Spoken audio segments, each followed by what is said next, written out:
Hey, if your calendar isn't full of paid speaking gigs, it's not always your talk, it's your market. Sundays aren't just for rest, they're for a reset if you do it properly. And if you're not using Sunday to open up new lanes for your speaking business, you're leaving money, impact, and opportunity completely on the table. So, hey, Anthony Trucks here. I want to give you a simple, called high leverage Sunday strategy that's helped me land gigs with Amazon and PayPal and T-Mobile and cool companies like Chick-fil-A and a lot of great things. But I call it the Sunday market expansion method. This has allowed me on the days where you're not supposed to work, we'll call it biblically, to do a couple ticking things, right? And so I do it Saturday also. I don't always do it just on Sunday. It allows me to get ahead when everybody else is chilling. And I know that that may seem like, oh, it's overkill. Not if you do it properly. And in fact, in my opinion, when everybody sleeps, it's when I can get ahead. Everybody's doing the same thing on the other days. But how about we just take a little time to focus when no one else is focusing, right? So it's how I have found you can break into new industries and stages with the exact same message you already have. And for me, the big steps are going to be research, rewrite, reach out. Now, let's break this all down as we dive in today. Now, research, rewrite, and reach out. This is going to take a little bit of time to get some things going, but here's what I want you to think about. Most speakers, they miss. They miss because the message isn't dialed in. It's not perfectly clear, and no one knows if it's a perfect fit for them. And so sometimes we must take a moment to step back and figure out like where and how we have to intersect with somebody's need as a company for what it is that you might do. Because yes, you might have this amazing thing you do, but if it's not clear, or if it's not something that they see that is a big need for them, you might have an amazing skill set, perform well, like look great, but they're not going to book you. And it's not because they don't like you or you're not good, it's they don't need what you do right now. So here's how the first phase of this should work. The first piece should be research. You want to find a niche or a space or an area that has a need. See, most folks, they spend the wrong effort, like they give time and energy in the wrong thing. And what they should be doing is, as opposed to creating a product, which is creating the speech, right? You should make a solution. Create a solution. Like find a solution that solves a problem that some demographic or some industry actually has. And then whether it's associations or educational spaces or HR conferences, healthcare events, no matter what it is, you choose a niche and go, what's a solution that they need? Then once you find the solution, you can actually study the problems that they face, right? Because if I go, here's what they're struggling with, here's a solution for it, I can do a little more research and go, well, what's the problem? Like, why are they stuck there? Why is this thing becoming an issue for them? And you might go, and it's a lot. Like, it's a lot as just a speaker. Okay, cool. If you want to make a lot, do you think that comes without doing a lot of work? Now, you do this work one time. Like, you don't do it over and over and over every single weekend.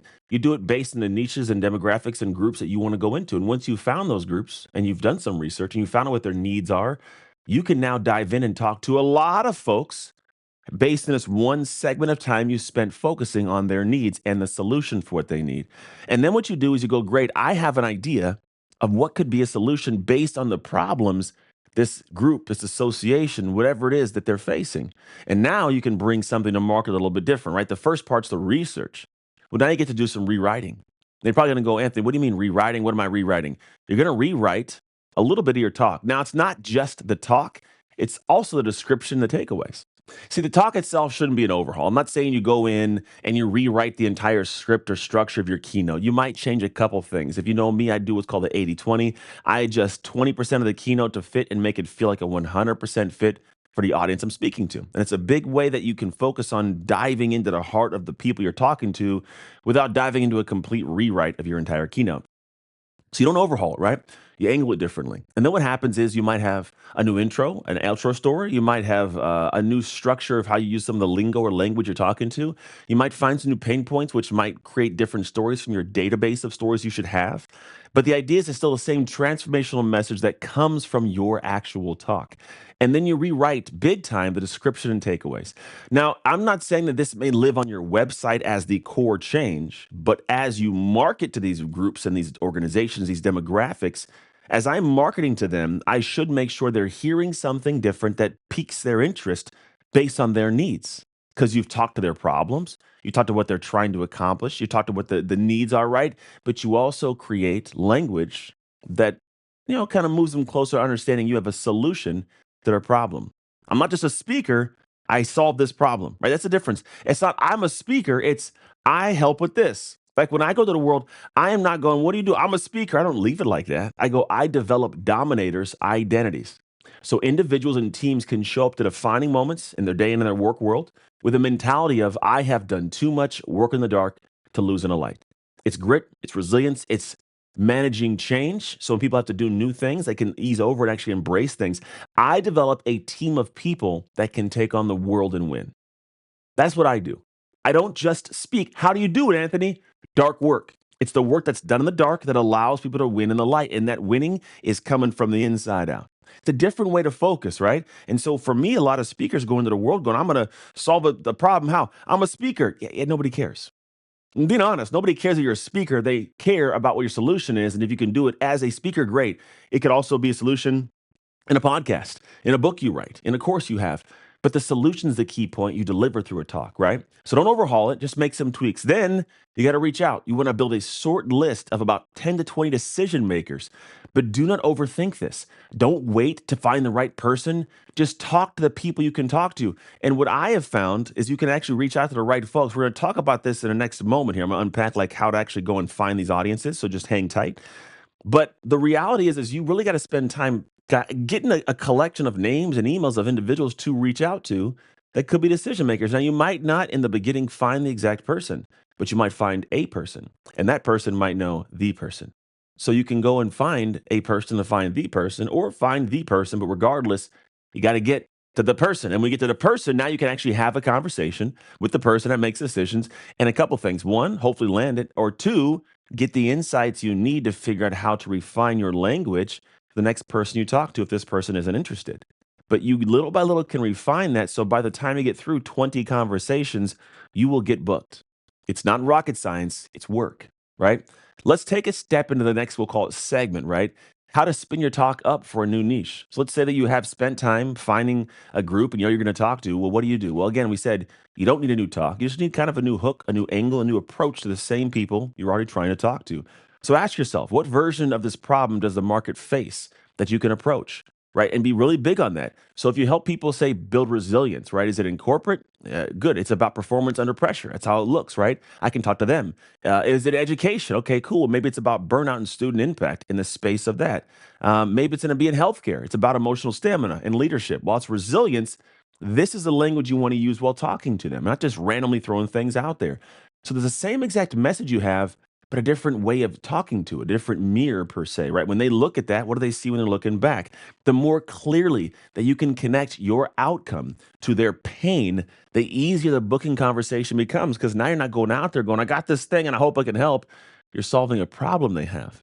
And problems have pain. People like to end pain. And if you can do it through a speech, guess what you get to do? Give a speech to end that pain. Now, the last, we'll call it segment of this video I want to talk to is what I call the planner outreach script. It's a structure of how I think through talking to planners. Because here's the thing. Yes, I've talked about going directly to events. You can do that. You should do that. There's also two other pillars: meeting planners, speaking bureaus. Bureaus we'll do later.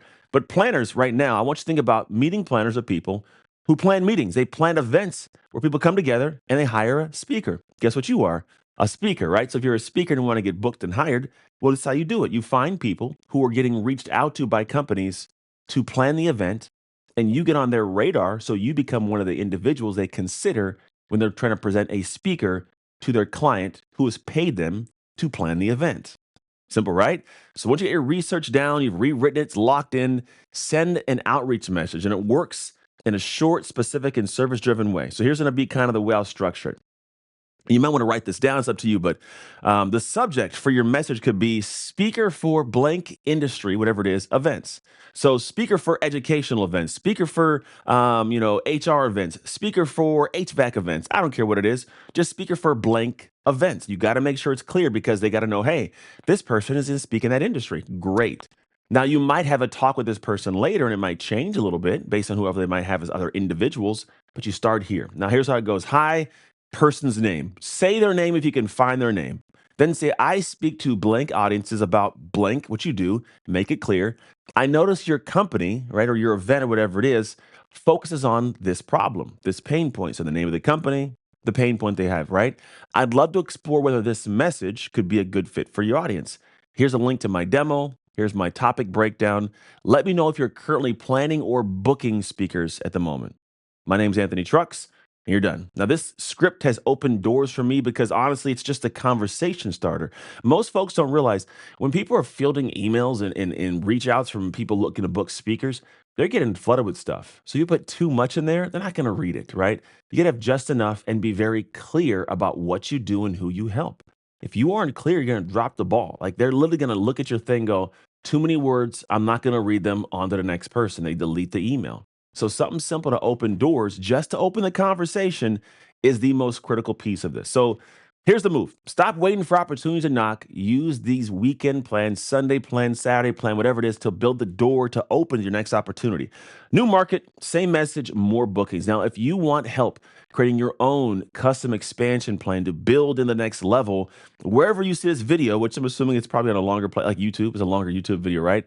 Just right down below, or actually go to speaktofreedom.com. It's even easier. Go to speaktofreedom.com. You'll see what we do. Click some buttons, engage with us. It's a great way for you to find out what we do, but also be able to contact us so we can show you exactly how we help individuals get great at getting onto stage. You're going to get access to the exact frameworks I use to turn good speakers into great speakers who get booked and paid consistently. You just got to do the work. So that's it. Use your weekends wisely. I look forward to seeing you in the next video.